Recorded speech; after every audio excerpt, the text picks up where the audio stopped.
Buenas noches, maestros.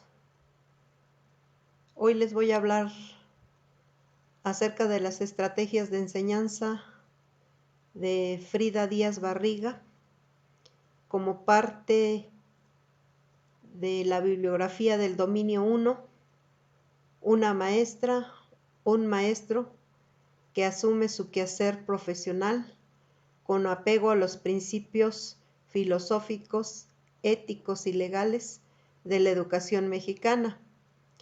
¿Cuáles son las estrategias de enseñanza? La discusión guiada. En la discusión guiada, pues nos dice que es importante tener claros los objetivos, así como los conocimientos previos a activar, introduciendo el nuevo contenido y activando los conocimientos previos. Se elaboran preguntas abiertas, se participa en la discusión y modela la forma de hacer preguntas y dar respuestas. Se maneja la discusión con un diálogo informal en un clima de respeto y apertura. La discusión debe de ser breve, de un cierre a la discusión resumiendo lo esencial. Y bueno, pues esto es lo que maneja Cooper en 1990, y él define a la discusión como un procedimiento interactivo a partir del cual el profesor y alumnos hablan acerca de un tema determinado. Continuamos con la activación de conocimientos previos. Y bueno, en la activación de conocimientos previos se debe de pedir a los alumnos un número de ideas determinado sobre la temática. Por ejemplo, 5 o 10 ideas acerca de la temática que se va a manejar. Después se les pide a los alumnos que lean su lista, que discutan la información recabada y a la vez se va a destacar la información más pertinente a la temática central. Se van a recuperar las ideas de la discusión y se va a ir relacionando con la información nueva a aprender. De esa manera, pues, se van activando los conocimientos previos. Después vamos a hablar de los objetivos. Esa es otra estrategia de enseñanza. Primeramente dice, actúan como elementos orientadores de los procesos de atención y de aprendizaje. Sirven como criterios para poder discriminar los aspectos relevantes de los contenidos o de la introducción. Generan expectativas apropiadas en los alumnos acerca de lo que se va a aprender. Permiten a los alumnos formar un criterio sobre qué se espera de ellos durante y al término de la clase. El aprendizaje es más exitoso si el aprendiz es consciente del objetivo, obviamente. Proporcionar al aprendiz los elementos indispensables para orientar sus actividades de automonitoreo y autoevaluación. Bueno, pues esta también es de Cooper, 1990, de Garda Madruga, de Martín Cordero, Luque y Santa María, en 1995. Schul, 1988. Son los autores. Continuando con las estrategias de enseñanza, pasamos a las señalizaciones. Las señalizaciones, donde hay una explicitación de conceptos, consiste en exponer los conceptos de interés dándoles una mayor claridad en su presentación. Uso de redundancias se refiere al uso de formas lingüísticas alternativas que hablen sobre las mismas ideas o conceptos ya presentados. Ejemplificación, como su nombre lo indica, consiste en adjuntar ejemplos pertinentes que aclaren los conceptos que se desean enseñar o presentar. Simplificación informativa: se trata de la reducción de aspectos que afectan la comprensión del lector. Eso lo dice Hartley, 1996, Hernández y García. Pasamos a las ilustraciones, tipos de ilustraciones. La descriptiva. Este tipo de ilustraciones muestran cómo es un objeto físicamente. Dice, lo esencial es que evoque reacciones actitudinales o valorativas que interesa enseñar o discutir con los alumnos. Pasamos a la construccional.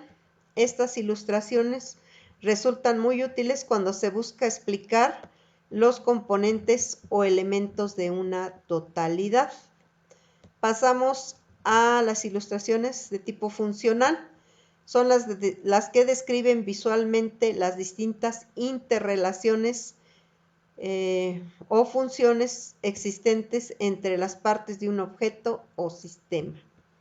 La ilustración algorítmica. Este tipo de ilustraciones esencialmente sirve para describir procedimiento. Las gráficas. Las gráficas son otro tipo más dentro de los distintos tipos de información gráfica: postigo y pozo. Preguntas intercaladas. La elaboración y uso de preguntas en las situaciones educativas es ampliamente reconocida. Pasamos a la siguiente estrategia, que son los resúmenes. Las macro reglas para elaborar macroestructuras o resúmenes. ¿Cómo se llevan a cabo? Bueno, se llevan a cabo con las macro reglas de supresión u omisión. ¿A qué se refieren? Omitir la información trivial o de importancia secundaria, o suprimir información que puede ser importante pero que es redundante o repetitiva. Las macroreglas de construcción. Dado un conjunto de proposiciones presentado en uno o más párrafos o secciones de un texto, este se reemplaza por una o más proposiciones construidas, o sea, nuevas. Y bueno, pues estas macroreglas o macroestructuras, pues su autor es Kinch y Van Dyck. Al parecer es en el año 1996. Y dice que para construir la macroestructura de un texto es necesario aplicar las macroreglas de supresión, generalización o construcción. La macroregla de generalización: dada una secuencia de proposiciones que se encuentran en un discurso, se sustituyen los conceptos parecidos entre sí contenidos en dicha secuencia, introduciendo en su lugar un concepto o ideas supraordinaria que los englobe. Pasamos a un diagrama de Venn, pero este se va a hacer con los tipos de gestión: la gestión pedagógica, la gestión escolar y la gestión institucional. En este diagrama, que tipo mapa conceptual, tenemos la gestión escolar y hay tres tipos de gestión. La gestión institucional, que se enfoca en la manera en que cada organización traduce lo establecido en las políticas. Se refiere a los subsistemas y a la forma en que agregan al contexto general sus particularidades. En el campo educativo establece las líneas de acción de cada una de las instancias administrativas. La gestión escolar ha sido objeto de diversas conceptualizaciones que buscan reconocer la complejidad y la multiplicidad de asuntos que la constituyen, así desde una perspectiva amplia del conjunto de procesos y de fenómenos que suceden al interior de la escuela. Eso es lo que dice la SEP 2001. Bueno, la gestión pedagógica es en este nivel donde se concreta la gestión educativa en su conjunto y está relacionada con las formas en que el docente realiza los procesos de enseñanza. ¿Cómo asume el currículo y lo traduce en una planeación didáctica?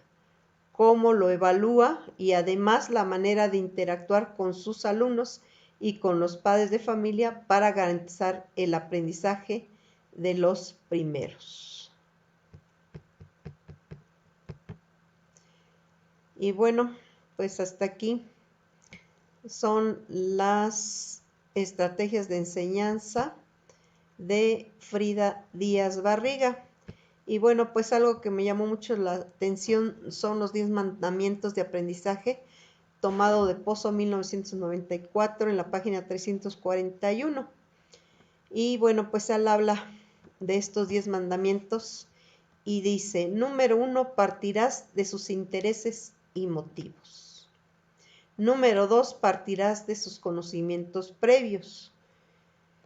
Número 3, dosificarás la cantidad de la información nueva. Número 4, harás que condensen y automaticen los conocimientos básicos.